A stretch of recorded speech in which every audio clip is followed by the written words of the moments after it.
Navas Kani versus ஓ பன்னீர்செல்வம். ராமநாதபுரம் தேர்தல் கள நிலவரம் என்ன அப்படிங்கறத விரிவா யார் வெள்ள வாய்ப்பு பகுதியில நாம இப்போ பார்க்க போறோம். சிட்டிங் எம்பி மற்றும் முன்னாள் முதல்வர் ஓ பன்னீர்செல்வம் நேரடியா தேர்தலை சந்திப்பதனால ராமநாதபுரம் மக்களவை தொகுதியில பரபரப்புக்கு பஞ்சம் இல்லை அப்படின்னு தான் சொல்லணும்.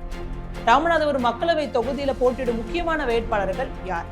திமுக கூட்டணியில இருக்கக்கூடிய இந்தியன் யூனியன் முஸ்லிம் லீக் கட்சி சார்பா நவாஸ்கனி மீண்டும் இந்த தொகுதியில களமிறங்கி இருக்காரு. அதிமுக சார்பா ஜெயபெருமாள் மற்றும் பாஜக கூட்டணியில சுயேட்சை வேட்பாளராக முன்னாள் முதல்வர் ஓ பன்னீர்செல்வம் மற்றும் நாம் தமிழர் கட்சி சார்பா சந்திரபிரபா ஜெயபால் ஆகியோர் களத்துல போட்டியில இருக்காங்க. 2019ஆம் ஆண்டு நவாஸ்கனி இந்த தொகுதியில வெற்றி பெற்றது எப்படி? கடந்த முறை தேர்தல்ல பாஜகவுக்கு எதிர்ப்பு அலை தமிழகத்துல அதிகமாகவே வீசியது. குறிப்பா பாஜக சிறுபான்மையினருக்கு எதிரான கட்சி அப்படிங்கிற வாதம் எதிர்கட்சிகளால முன்வைக்கப்பட்டது. இதனால இது திமுக கூட்டணிக்கு சாதகமா அமைஞ்சதுனால பல இடங்கள்லயுமே திமுக கூட்டணி தான் நேரடியா வெற்றி பெற்றுச்சு அப்படின்னு நம்ம சொல்லலாம். அதுதான் ராமநாதபுரம் மக்களவை தொகுதியிலுமே நிலவுச்சு. அதுலயும் குறிப்பா பாஜக வேட்பாளரான நயினார் நாகேந்திரன் நேரடியா இந்த தொகுதியில களம் கண்டதுனால அது திமுக கூட்டணிக்கு பெரும் சாதகமா அமைஞ்சது. இதனால நவாஸ்கனி 4.69 லட்சம் வாக்குகள் பெற்று முதலிடத்தை பிடிச்சாங்க. இரண்டாவது இடத்தை தான் பாஜக வேட்பாளரான நயினார் நாகேந்திரன் கைப்பற்றி இருந்தார். சரி, இது 2019ஆம் ஆண்டு கள நிலவரம். 2024ஆம் ஆண்டு களம் ராமநாதபுரத்துல எப்படி இருக்கு? கடந்த 2021ஆம் ஆண்டு நடந்த சட்டப்பேரவை தேர்தல்ல ராமநாதபுரம் சட்டப்பேரவை தொகுதிகள்ல பெருவாரியா திமுக கூட்டணி தான் வெற்றி பெற்றுச்சு. எனவே திமுக மற்றும் கூட்டணி கட்சிகளோட செல்வாக்கு இங்கு நல்லாவே இருக்கு. தவிர ராமநாதபுரம் மக்களவை தொகுதியை பொறுத்தவரையிலும் இங்க முக்குளத்தோர், தேவேந்திர வேளாளர், இஸ்லாமியர்கள் கணிசமாகவும், யாதவர், நாடார், கிறிஸ்தவர்கள் ஆகிய சமூக மக்கள் வசிக்கிறாங்க. நம்ம ஏற்கனவே சொன்னது போல கடந்த முறை பாஜகவும் அதிமுகவும் கூட்டணி அமைச்சு தேர்தலை சந்திச்சாங்க. எனவே பாஜக எதிர்ப்பு அலை அப்படிங்கிறது சிறுபான்மையினர், அதாவது இஸ்லாமியர்கள் அதிகம் வசிக்கும் ராமநாதபுரத்துல திமுக கூட்டணிக்கு தான் சாதகமா போய் அமைஞ்சது. ஆனா இம்முறை அதிமுக தனித்து போட்டியை சந்திப்பதனால இந்த இஸ்லாமியர்களோட வாக்குகளை அதிமுக பெருவாரியா பிரிப்பாங்க அப்படின்னு சொல்லப்படுது. தவிர முன்னாள் முதலமைச்சரான ஓ பன்னீர்செல்வம் களத்துல இருக்காரு. இவரை பாஜக சுயேட்சை வேட்பாளர் அப்படிங்கறத தாண்டி தனித்து செல்வாக்குள்ள ஒரு நபராதான் அங்க இருக்கிற மக்கள் பாக்குறாங்க. எனவே முக்குளத்தோர் வாக்குகளை பெருவாரியா ஓ பன்னீர்செல்வம் பெறுவாரு அப்படிங்கிற கருத்தும் இங்க முன்வைக்கப்படுது. எனவே கடந்த முறை போல அல்லாம இம்முறை அதிமுக மற்றும் ஓ பன்னீர்செல்வம் வாக்குகளை பிரிப்பதனால திமுக கூட்டணிக்கு இங்கு களம் அப்படிங்கிறது சற்றே கடினமா தான் அமைஞ்சிருக்கு. இதனால அதிக உழைப்பை தான் இங்க போட்டுட்டு வருது திமுக.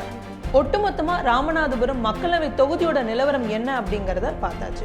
இப்போ தனித்து ஒவ்வொரு கட்சியோட வியூகம் என்ன அப்படிங்கறது விரிவா பார்த்தரலாம். அதிமுகவோட நிலை என்ன? அதிமுக வேட்பாளரான ஜெயபெருமாள் அதிமுகவுக்கு தொகுதியில இருக்கக்கூடிய தனித்த செல்வாக்கு மற்றும் கட்டமைப்பை நம்பிதான் களத்துல இறங்கி இருக்காரு. அது மட்டும் இல்லாம தங்களோட அரசியல் எதிரியா கருதுற ஓ பன்னீர்செல்வத்தை தோற்கடிக்கணும் அப்படின்னு பல வியூகங்களையும் வகுத்துட்டு வர்றாங்க. குறிப்பா அவருக்கு எதிராக தீவிரமான பிரச்சாரத்தை தான் அதிமுக பொதுச் செயலாளரான எடப்பாடி பழனிசாமி முன் வச்சுட்டும் வர்றாரு. அது மட்டும் இல்லாம தொகுதியில இருக்கக்கூடிய சிறுபான்மையினர் வாக்குகளை கவரவும் பல வியூகங்களை வகுத்துட்டு வர்றாங்க. ஓ பன்னீர்செல்வத்தோட நிலை என்ன? பாஜக தங்களோட சின்னமான தாமரை சின்னத்துல போட்டியிட ஓபிஎஸ்க்கு அழுத்தம் கொடுத்தாங்க. ஆனா முன்னாள் முதல்வர் மற்றும் அதிமுகவை தங்கள் வசம் கொண்டு வர்றதுக்காக சட்ட போராட்டத்தை நடத்திட்டு வர்ற இந்த நிலையில இன்னொரு கட்சி, அதாவது ஒரு தேசிய கட்சியோட சின்னத்துல போட்டியிடுவது சரி இருக்காது அப்படின்னு சொல்லிட்டு தான் சுயேட்சை வேட்பாளராக களமிறங்கினாரு பன்னீர்செல்வம். ஆனா அவருக்கு அது பின்னடைவா போயிருச்சோ அப்படிங்கிற கேள்வி முன்வைக்கப்படுது. ஏன்னா அவரோட பேர்லயே 6 சுயேட்சை வேட்பாளர்கள் களமிறங்கி இருக்கிறதுனால இது அவருக்கு பெரும் சிக்கலை ஏற்படுத்தும் அப்படின்னு தான் சொல்லப்படுது. ஆனாலுமே தன்னோட சின்னமா இருக்கக்கூடிய பலாப்பழத்தை பெருவாரியா மக்களிடம் கொண்டு போய் சேர்த்துட்டாரு. எனவே இதனால பெரிய சிக்கல் இருக்காது அப்படிங்கிற கருத்தும் முன்வைக்கப்படுது. ஓ பன்னீர்செல்வத்துக்கு ஆதரவா சமீபத்துல தமிழக பாஜக தலைவரான அண்ணாமலை ராமநாதபுரத்துல பரப்புரையை மேற்கொண்டாரு. தவிர முக்குளத்தோர் மக்கள் கிட்ட ஓபிஎஸ்க்கு தனித்த செல்வாக்கு இருப்பதனால அதை நம்பி களத்துல நிக்கிறாரு ஓ பன்னீர்செல்வம். தொகுதியில நிலவக்கூடிய முக்கியமான பிரச்சனைகள் என்ன? பல ஆண்டுகளாகவே ராமநாதபுரம் தொகுதியில வேலைவாய்ப்பின்மை அப்படிங்கிறது முக்கியமான பிரச்சனையா இருக்கு. குறிப்பா இங்கு தொழிற்சாலைகள் இல்லாததுனால பலருமே வெளி மாவட்டம் மற்றும் வெளி நாடுகளுக்கு செல்லக்கூடிய நிலையில தான் இருக்காங்க.